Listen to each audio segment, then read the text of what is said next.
So our feature, Richard Spisak writes for theater, TV, radio, and the web. He published 2 short story collections, Two Small Windows in a Pair of Mirror Doors, and Between the Silences, followed by his poetry collection, 7370 Allen Drive, and the soon-to-be-released Stone Poetry. Richard also produces Poets of the East, a televised webcast featuring poets from across the globe. Ooh, we got to talk about the globe tonight. However, he began his artistic career as a light artist in the Lumonics studios of Mel Turner, a legendary light artist. After years serving under Jack Horkheimer as a planetarium operator at the Miami Space Transit Planetarium, he left to begin traveling with lumist Kevin Lyman, whose show Dazzleland Studios traveled across America. Richard later worked as a laserist with Laserium and Laser Productions. He also served as a technical producer for a festival company and later as an operations manager and senior producer of WWHP and WTCN TV.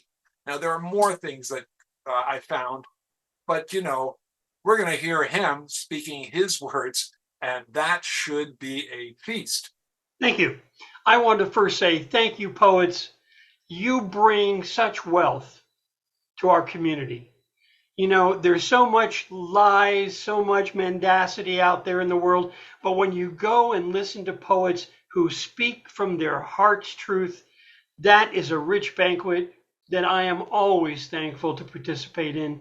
And I hope my few words here will give you something to think about and hopefully maybe even smile. So here we go.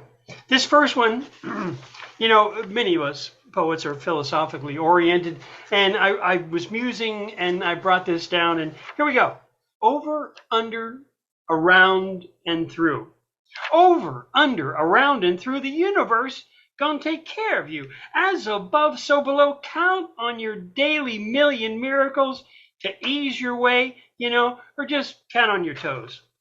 Hurtling, tumbling through the immensity of space implies, of course, the other place. The way the sunlight sparkles on the water, just exactly how you water. I've often heard among the folks that like a far different species of joke. Not ever telling jokes so mean the ambassador up and closes his magazine. And the rose pressed between the pages of an ancient book, we get a very different kind of look. Like the rose plastered between the pages, what colorful threaded harmonies we find ourselves engaged in. Live out in mercy, come what may. May you too sprinkle a little mercy on the bread of day. Over, under, around, and through, the universe is going to take care of you. Just like capuchin monkeys in the zoo, the stage age of sages cages up and broke on through. Thank you. Over, under, around, and through. This one.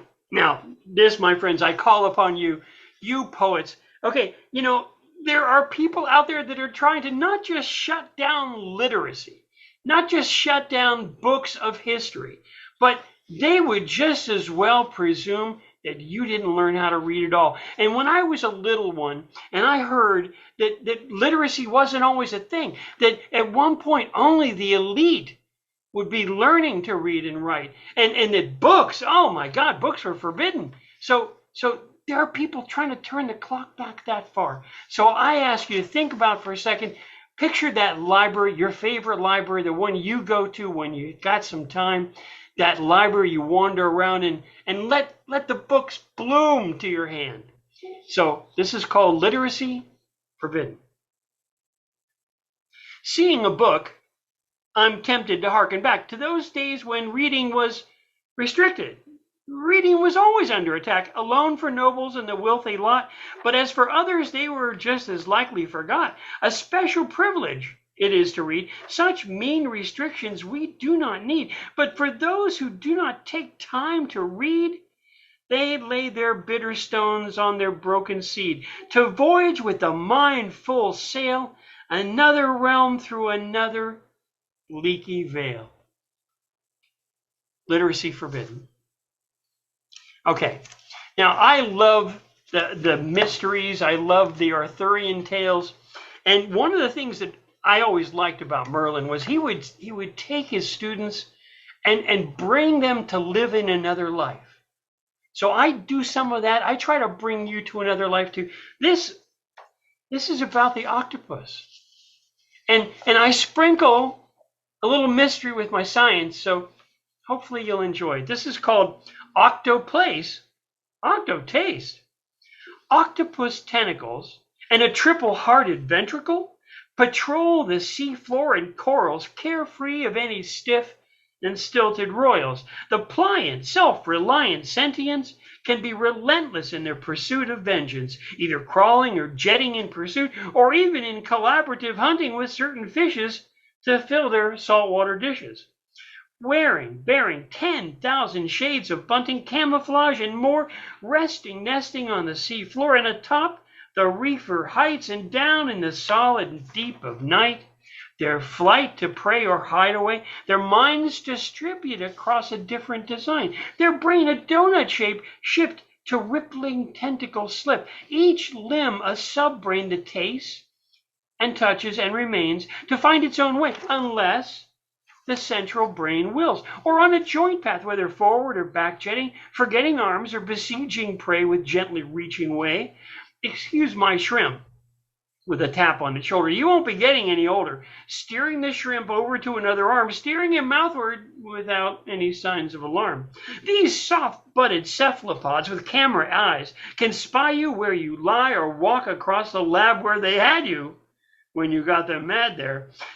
Octopus tentacles, amazing like a wizard's pentacles. The occupied, satisfied octopus impossimus. The more we learn, our curiosity burns.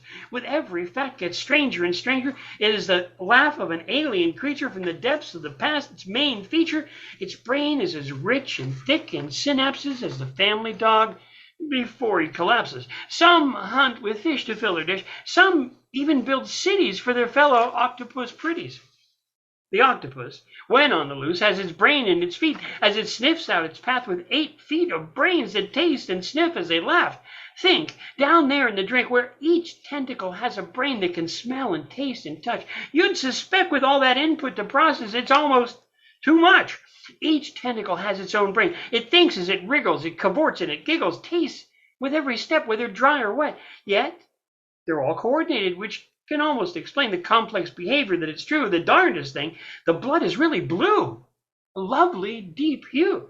And with all those brains, surely it can suffer quite a few complaints. No wonder so many are solitary, not countenancing foolishness, depravity, or savagery. Imagine when you taste and smell with every place your foot would fall, fair or foul. After a while, you'd have to smile as his snaky tentacles proceed with good taste, where he lifts and sniffs and frets and jets from place to place. A colorful fellow, a mimic galore, match a snatch of a rock, as if he could talk just what's on his mind. You'd actually find out a tentacle tasting, spending disguises, slipping behind tubular-shaped, donut-shaped mind, brain, distributed from its donut center. Its purpley blue pulse repels the touch that often live alone. It says so much. Each tentacle has its own responsive brain and has been known to track and train its keepers, blessing with a squirt of secret sauce, aimed by its brain to extract an icky cost.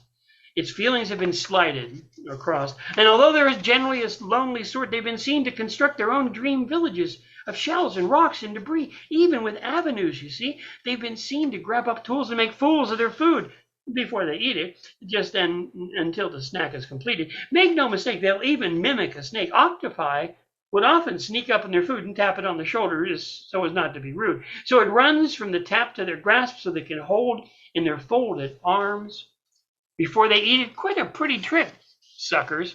In the lab, they've climbed out of tanks, crossed the floor in their ranks, climbed into fish tanks, reaping and eaten all the fish that they wish, and then splish splash back to the floor, climbed back in their tank, and just sank.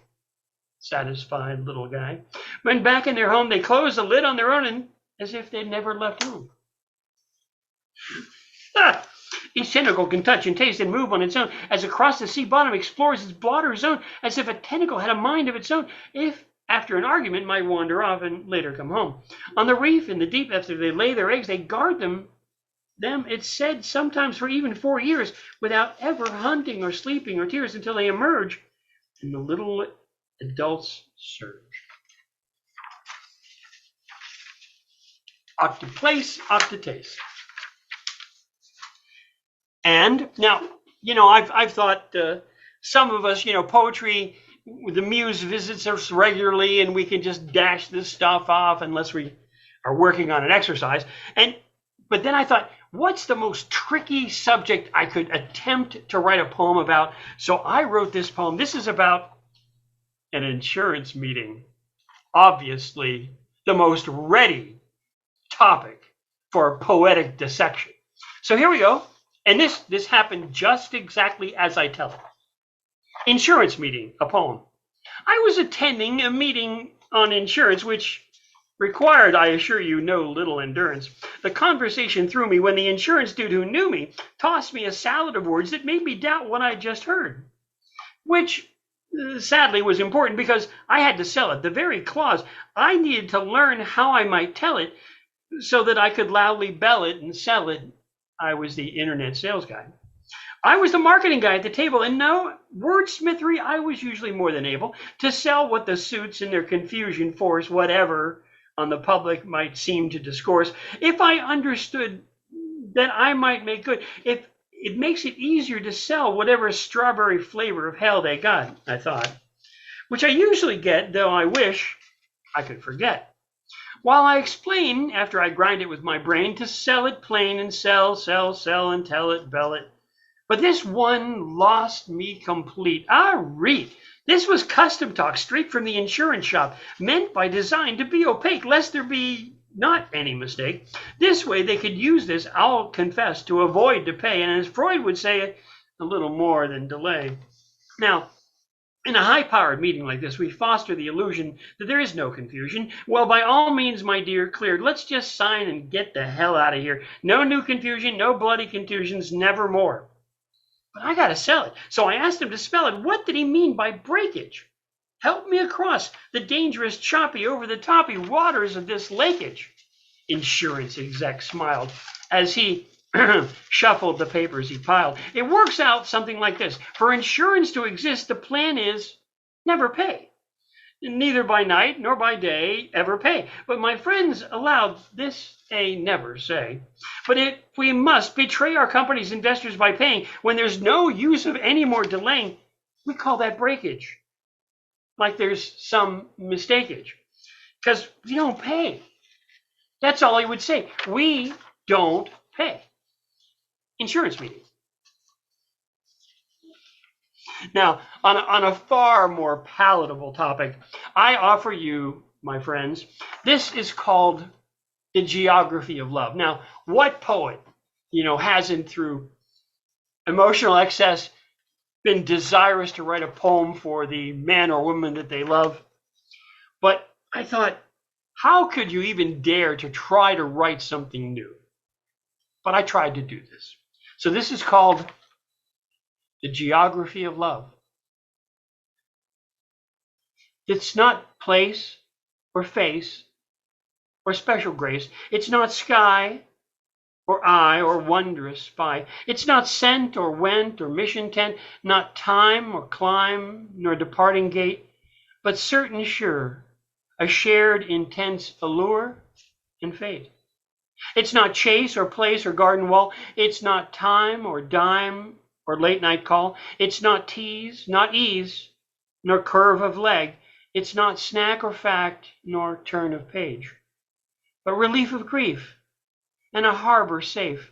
It's not bright starlight or a special measured, shared summer place, but the light suffused and the phrases used, the rich soul touch, these riches wisdom clutch, linger such outside the burly bonds of time, till confusion ceases and relief is weakness. In arms enfold, the heart truth told, and daring sharing curtains pulled, reveals the wealth of self unfold. Emboldened, rolled in rallied tallies gold, in unique visions surpassed, high hopes, revisions, decisions, miraculous transitions, religion, that special vision bold, love's secret treasure hold, warm hands clasp, long foretold.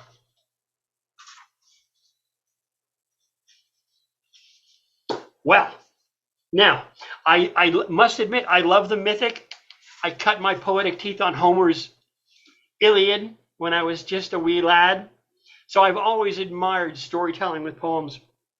And this is one that I want you to picture yourself, mom and dad, or some suitable figure, just tucked you into bed.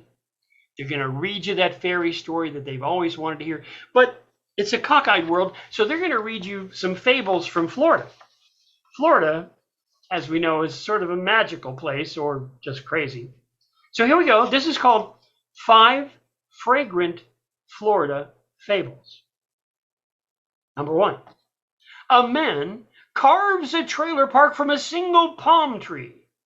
Billy Harkness had a passion, though he admitted it was dreadfully, even woefully out of fashion. He'd spent a dozen years or more carving from a single palm tree softwood core a miniature trailer park for all to see. Their little picket fences, chased lounges, and color TVs. He had to carve under a microscope late at night and all the day. He never listened to the voices who murmured nay. He carved his people fat and thin. He even put the little dogs and kitties in. Their little lawns, their tiny trees, even a few with scraped up knees. Their sprinklers and security gates, ones stacked high with old fruit crates. Their sunburned noses, sunglasses too, wearing sandals, flip-flops, and some who, driving golf carts, drove right on through. Number 2, a man collects samples of the pills of every party drug used in the 60s and 70s. He collected reds. He collected blues. He selected all the ones that people used. He got the acid. He got the speed. He even found the ones that make you bleed. He found the round ones and the ovals, found a few that created neural novas. He selected pink ones, blue and greenies, even ones that looked vaguely obscene. Paper acid, window paint, ones that helped you cope with rain. Jellied ones to help you dream. Ones to cure you from nicotine. Some to chew and some to swallow. Some you'd be way better off if they were hollow.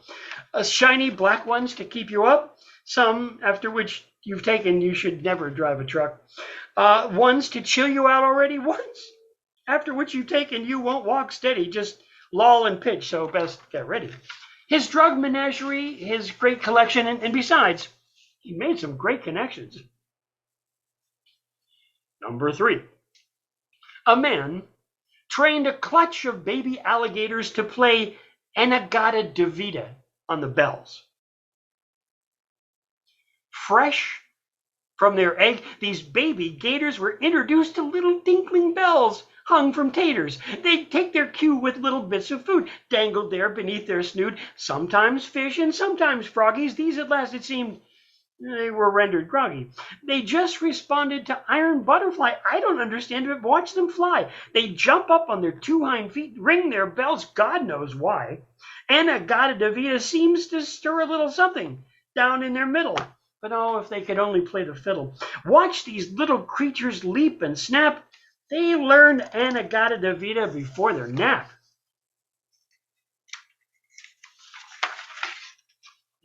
For the organ sound, they used their feet on an Emini organ, and now it's all complete. Number 4, marching kittens on parade. She lined them up one summer day, nose to tail, expecting them, even urging the 10 to wander, play.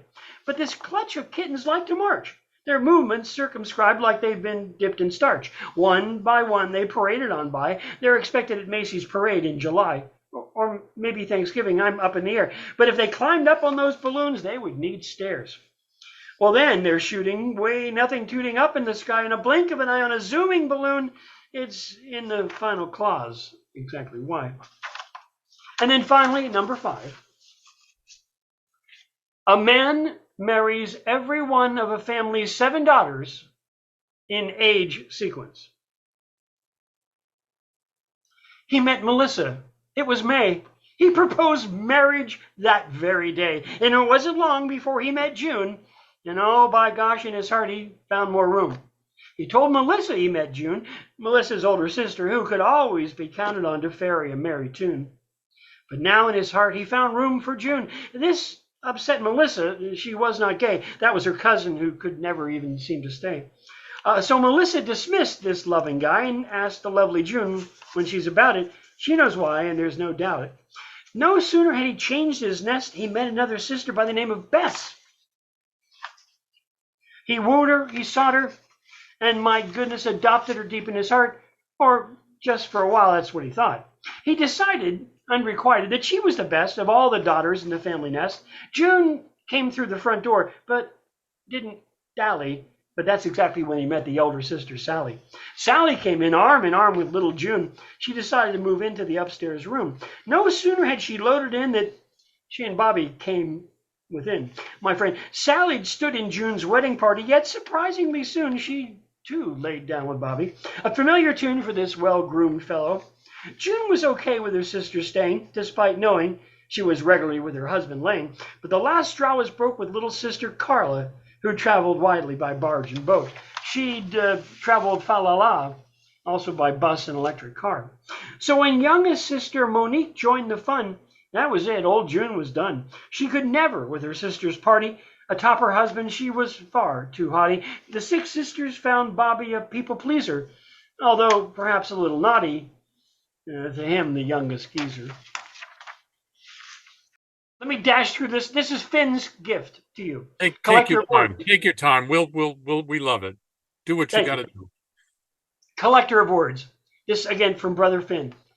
I'm a word collector, a collector of words from the one most common to the other quite absurd. I put them down on paper and file, the jots and notes in lines in my thoughts. If not a haiku, an epitaph, or prose, it's my decision where each word goes. Lyric, sonnet, concrete, or ekphrastic, verbally or orally, it's all fantastic. It's not a villanelle, a tanku, or a rhyme, just a collection of words, sometimes in order, but not in other times. Alliteration of literacy, that was my choice. A limerick, cinquain, an ode, think I'll pass, but it's not quite my voice, bordering close to the margin. The font doesn't matter for the first or the last, be it a ghazal or an epic, one line or two, epigram, acrostic, pen, black, blue. I'm collecting some words. How about you? Sestina, verse, free or blank. I'm storing the words in a secure word bank. Pantoum and others, write it out, my brothers. From Finn Hall. Yeah. On you, ladies and gentlemen. Right on the button. 20 minutes. It's a lyric genius, man. Great. Thank you. I always love your work, Rich. Thank you. You're awesome. Great. Mic drop. Such a pleasure speaking with you. Oh, great. Wow, what a set. You went all over the place. I like that piece about the octopus, though. That was I like the factual pieces in that were wonderful, beautiful. Love it.